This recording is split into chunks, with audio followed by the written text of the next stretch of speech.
Assalamualaikum warahmatullahi wabarakatuh. Perkenalkan, nama saya Aulia Putri Sania Nasution dengan NIM 2202010191, kelas 4E Prodi Administrasi Publik, Fakultas Ilmu Sosial dan Ilmu Politik Universitas Maliku Saleh.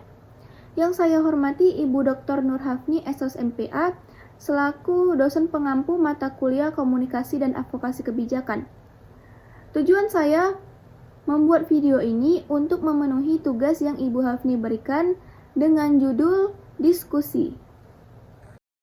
Nah, seperti yang kita tahu, diskusi itu adalah interaksi dua orang atau lebih. Selanjutnya, menurut Kamus Besar Bahasa Indonesia atau menurut KBBI, diskusi itu adalah pertemuan ilmiah untuk bertukar pikiran mengenai suatu masalah. Diskusi adalah bentuk interaksi antara dua orang atau lebih untuk membahas atau mencari solusi dari sebuah masalah. Diskusi juga merupakan proses belajar yang mana suatu proses yang membuat suatu informasi yang diperoleh melalui proses persepsual menjadi punya arti dan bermakna bagi proses pemilihan tindakan. Proses belajar dalam sebuah diskusi itu pada organisasi dapat membuat seseorang mengubah perilakunya. Contohnya, dia bisa berani berpendapat di publik dan juga aktif dalam kelas. Selanjutnya ada tujuan diskusi. Yang pertama, menguji bukti sistem nilai opini dan respon dari suatu permasalahan. Yang kedua, menyampaikan gagasan atas suatu permasalahan dan menghargai gagasan yang dikemukakan oleh orang lain. Yang ketiga, menghubungkan fakta dan data dari berbagai sudut pandang dan latar belakang, bertukar pikiran, ide, atau suatu gagasan.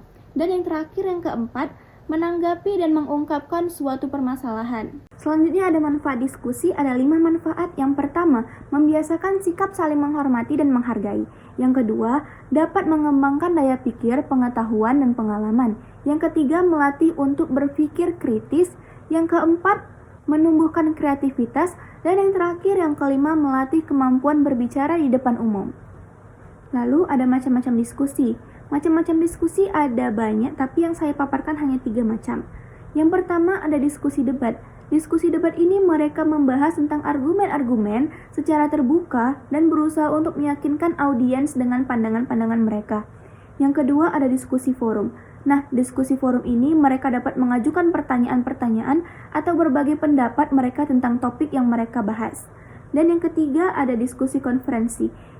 Diskusi konferensi ini mendengarkan presentasi dan berpartisipasi dalam sesi tanya jawab atau diskusi publik di dalam suatu ruangan, contohnya di dalam aula. Nah, contohnya mereka sedang berdiskusi di pekerjaan mereka yang tengah ada masalah. Jadi mereka sedang berdiskusi, sedang bertukar pikiran, sedang menanggapi dan mengungkapkan suatu permasalahan karena di pekerjaan mereka terdapat masalah. Jadi mereka berdiskusi untuk mencari solusi dari permasalahan tersebut.